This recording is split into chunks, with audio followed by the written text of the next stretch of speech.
Resort is proud to present a celebration of Liberty's leaders, featuring the voice of Academy Award-winning actor, Morgan Freeman.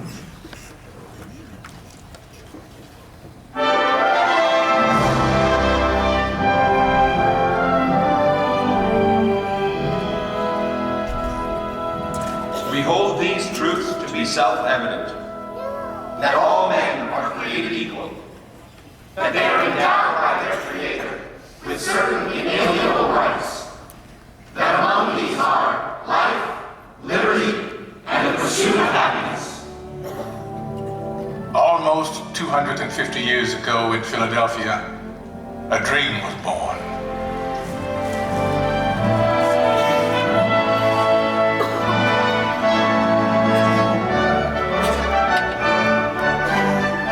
In a time of emperors and kings, it was an astounding revolutionary dream that we, the people, should choose our own leaders, that they should be one of us.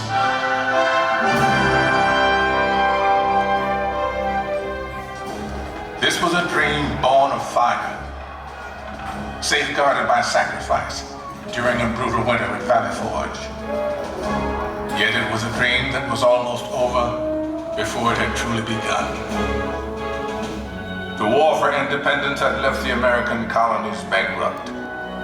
Leaders argued, unpaid troops rebelled, and some even cried out for a return to monarchy, and for General George Washington to be crowned King of America. But the man who had led an army of farmers to victory over the mighty British Empire made it clear that the only title he desired was citizen of the United States of America.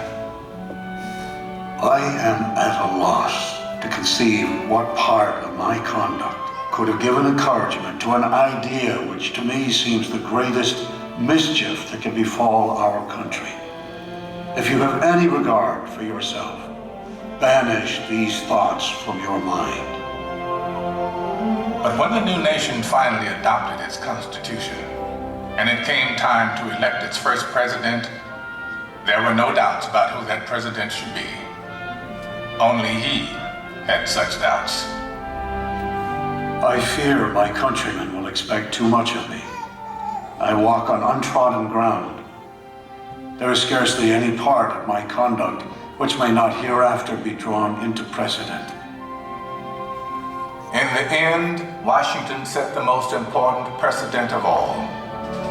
The man who could have been king stepped down after 2 terms in office and took his place again amongst the people. By insisting that he was, above all other things, one of us, he made it possible for any of us to dream of serving the nation in its highest office. And one day, sure enough, it came to pass that a man who wasn't an aristocrat aspired to the office of president. Andrew Jackson was a battle-forged frontiersman, and according to his predecessor, President John Quincy Adams, a barbarian who cannot write a sentence of grammar and can hardly spell his own name. To which Jackson merely replied, "It's a damn poor mind indeed that can't think of at least 2 ways to spell a word." He may have lacked a formal education, but he was tough and brilliant. Just the ticket for a new nation of Americans struggling to turn a dream into an enduring reality.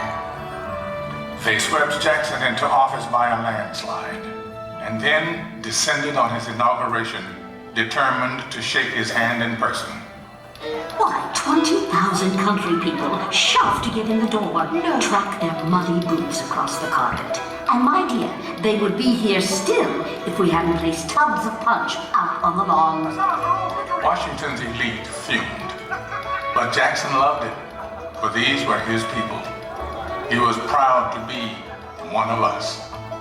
I do not forget that the planter, the farmer, the mechanic, and the laborer form the great body of the people of the United States. They are the bone and sinew of this country. But Andrew Jackson would wage a mighty struggle to hold that great body of people together.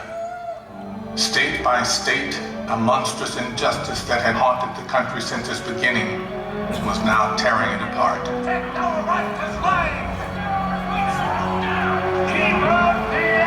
As civil war threatened, we searched deep in our heartland for a leader equal to the ordeal ahead. It was perhaps a vindication of the American dream that we found a plain-spoken, self-taught lawyer from Illinois whose campaign platform could be summed up in 5 simple words. All men are created equal. I say this government cannot endure permanently half slave and half free. A house divided against itself cannot stand.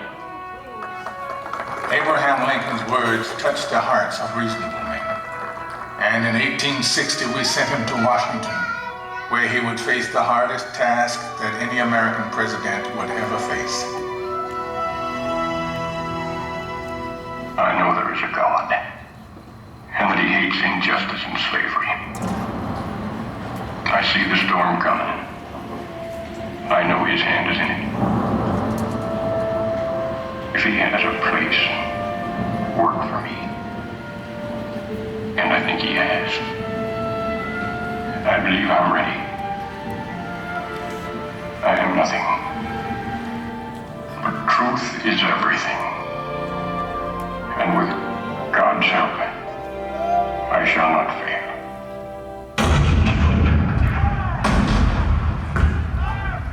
April 12, 1861, Fort Sumter. The cannon spoke for war, bitter, violent, and devastating.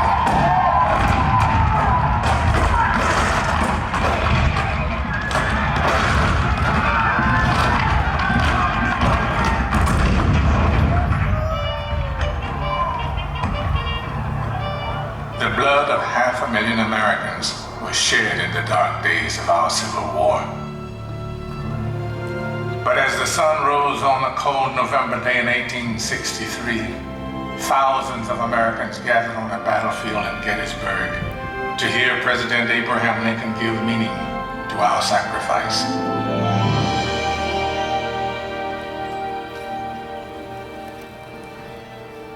Fourscore and 7 years ago, our fathers brought forth on this continent a new nation, conceived in liberty and dedicated to the proposition that all men are created equal. Now we are engaged in a great civil war, testing whether that nation or any nation so conceived and so dedicated can long endure. We are met on a great battlefield of that war.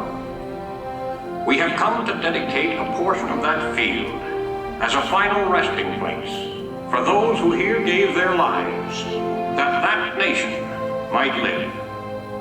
It is altogether fitting and proper that we should do this. But in a larger sense, we cannot dedicate, we cannot consecrate, we cannot hallow this ground. The brave men, living and dead, who struggled here, have consecrated it far above our poor power to add or detract. The world will little note, nor long remember what we say here, but it can never forget what they did here. It is for us the living, rather, to be dedicated here to the unfinished work which they who fought here have thus far so nobly advanced. It is rather for us to be here dedicated to the great task remaining before us. That from these honored dead, we take increased devotion to that cause for which they gave the last full measure of devotion. That we here highly resolve that these dead shall not have died in vain, that this nation, under God, shall have a new birth of freedom, and that government of the people, by the people, for the people, shall not perish from the earth.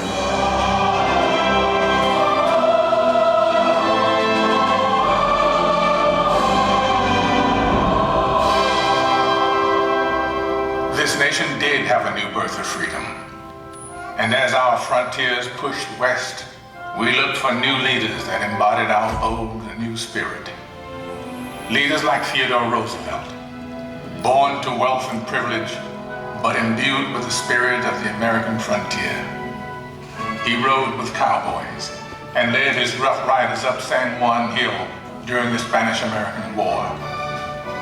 This kind-hearted, tough guy fought against monopolies and for the working class. We called him Teddy. Anything else would have been far too formal.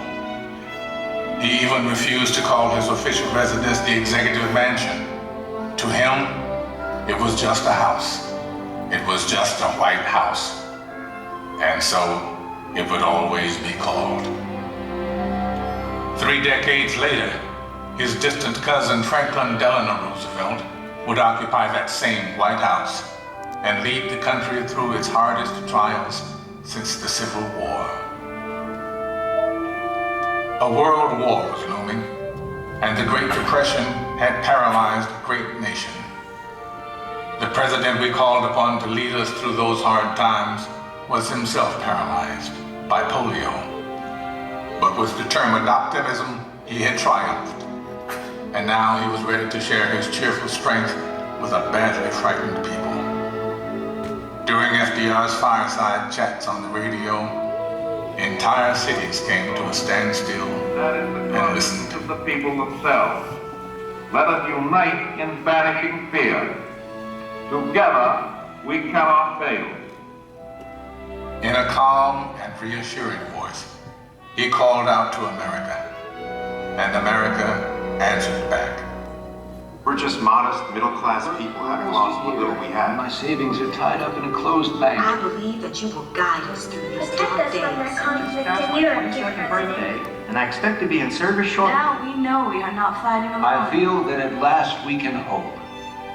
With that hope, we began to believe in the future again. FDR had reminded us of the power of the American dream. 16 years later, America's youngest elected president once again called upon the power of the people to change the world. Let the word go forth from this time and place to friend and foe alike that the torch has been passed to a new generation of Americans. John F. Kennedy's stirring words ushered in a historic decade of civic activism, in which ordinary Americans struggled to right old wrongs and chart new frontiers of possibility. It has always been the role of presidents to remind us of our roots, to call us to the future.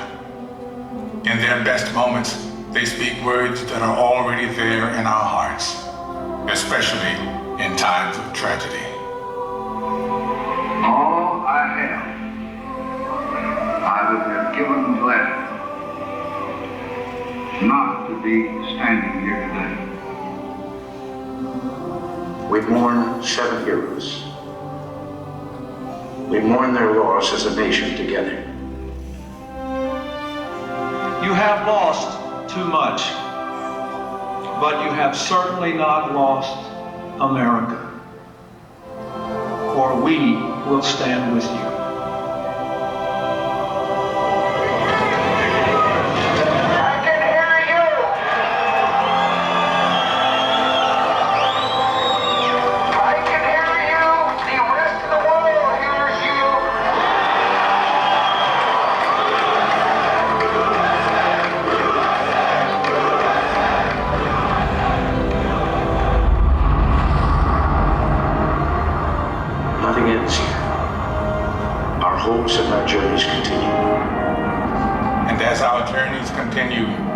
What once seemed revolutionary now seems profoundly simple.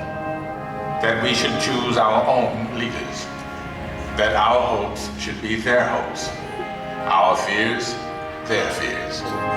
Our dreams, their dreams.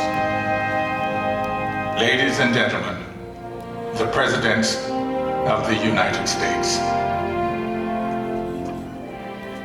George Washington, John Adams, Thomas Jefferson, James Madison, James Monroe, John Quincy Adams, Andrew Jackson, Martin Van Buren, William Henry Harrison, John Tyler,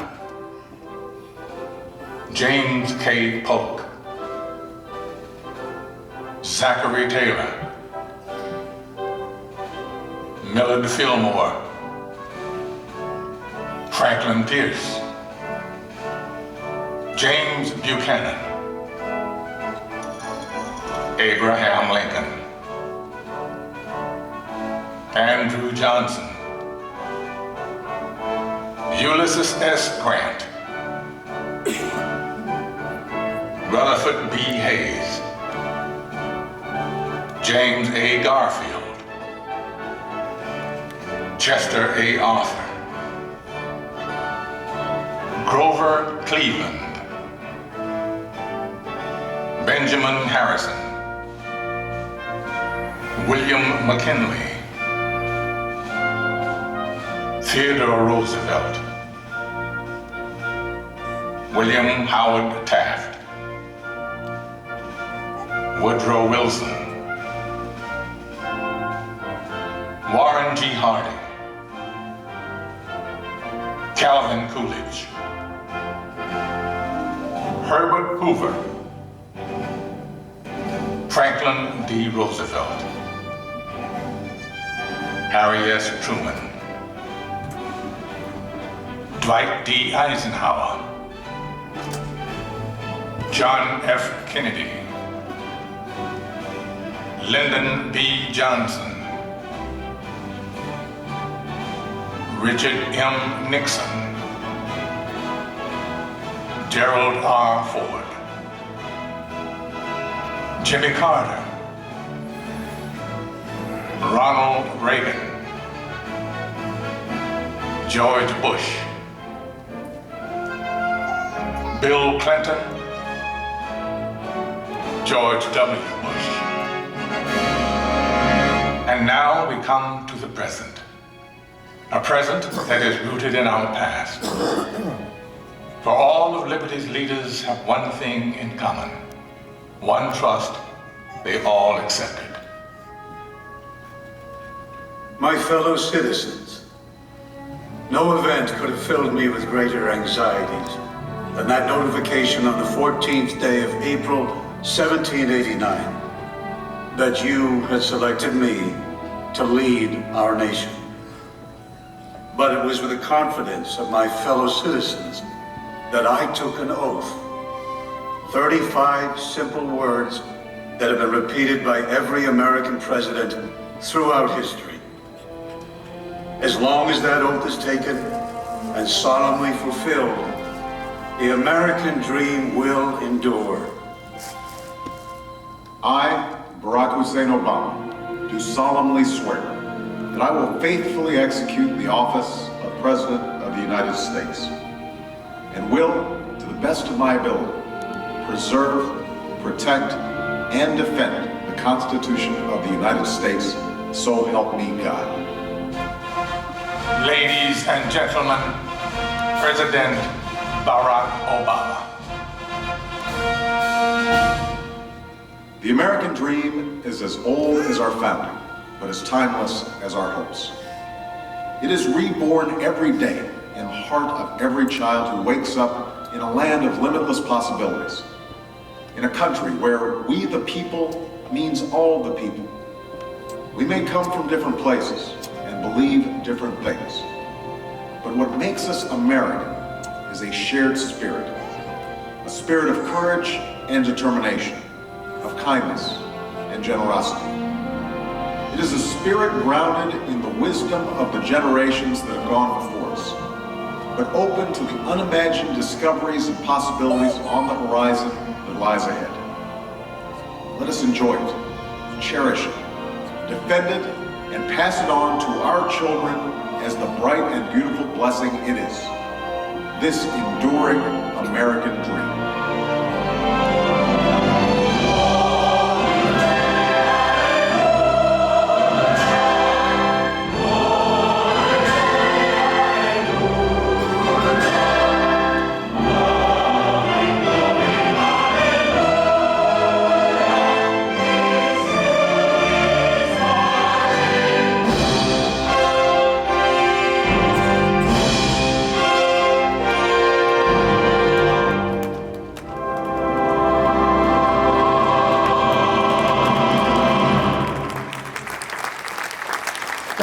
coming into the Hall of President, please exit to your right. Make sure you have all your personal possessions with you.